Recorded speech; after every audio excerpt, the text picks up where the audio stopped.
c'est Dude, ici Paul le Gamer. Ce soir, je vous fais critique sur la série Netflix Cobra Kai, une américaine réalisée par John Hurwitz et Josh Held. C'est une type web série, genre comédie dramatique. Acteur Ralph Macchio, William Zabaka, États-Unis, 2 saisons, 20 épisodes. Le premier épisode a été diffusé le 2 mai 2018 sur YouTube. Le second épisode est diffusé en avril 2019. Et Netflix a acquis les droits de la série et a pu les diffuser sur Netflix depuis début du mois. En gros, le Cobra Kai se déroule 34 ans plus tard, après la série des films Karate Kid.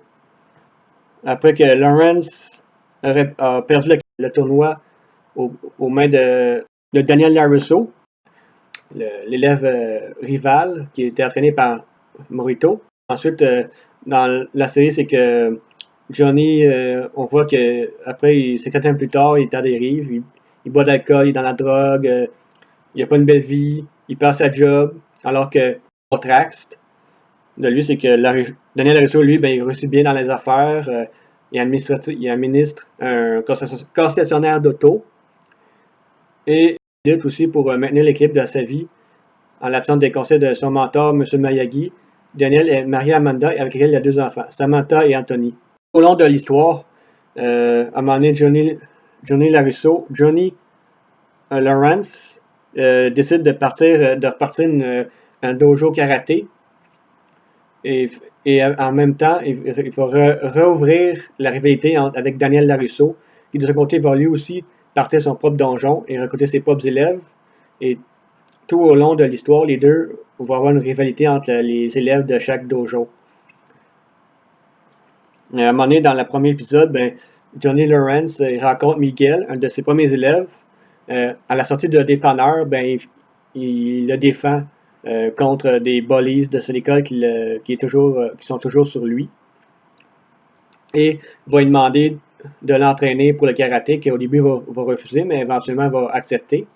Il va devenir un de ses meilleurs élèves.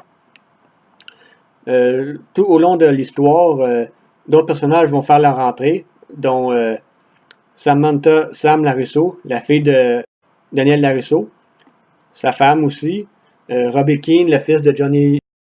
Ensuite, il va y avoir aussi Dimitri, Chris, puis il va y avoir aussi Miguel Diaz, Aisha Robinson, Hawk et John Kreese, que lui n'est pas vraiment nouveau, puisque c'était son ancien maître dans les premiers films.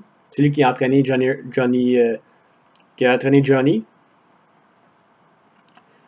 Et il va essayer de reprendre le donjon en main pour reprendre le contrôle.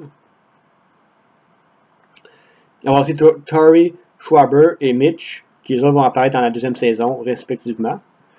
Donc, moi, ce que j'ai apprécié de la série, c'est le côté, le point de vue de Cobra Kai, puisque dans les autres films, on les voit comme des méchants, on voit juste le côté de LaRusso, alors que on voit que dans les deux côtés, les Cobra Kai, c'est pas nécessairement les méchants. Ils ont des très bonnes personnalités. Chaque personnage est attachant, a ses défis sur son histoire qui les rend très intéressants.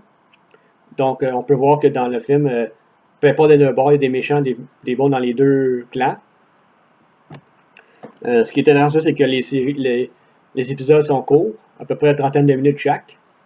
Donc, ça va tellement vite que moi, 20 épisodes en une semaine, ça passait vite, ça passait comme dans du beurre, tellement que c'était bon.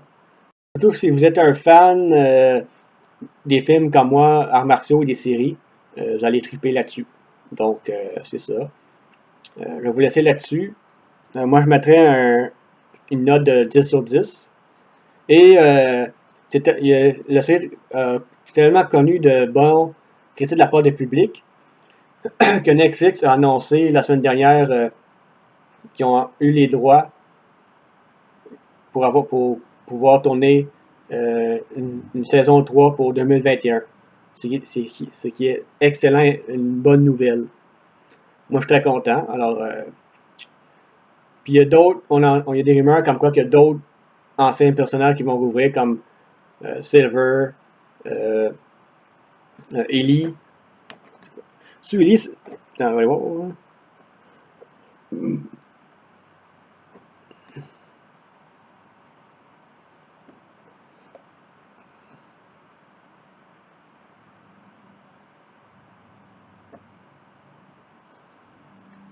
Puis la fille avec laquelle Johnny Lawrence puis Larry Russo se battaient pour. C'est quoi son nom? Elizabeth Sue, Ellie Mills est censée revenir.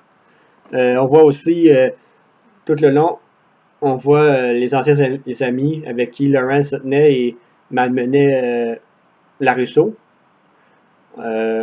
Donc moi je vous le conseille fortement. Une série très bien ficelée, très bien réalisée, l'histoire est intéressante, les personnages aussi.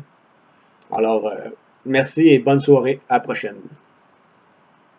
Et dans la prochaine vidéo, je vais faire un commentaire sur la série Netflix High Score, qui parle de l'histoire des jeux vidéo, comment ça a commencé et les inspirations intéressantes. Alors, bonne soirée!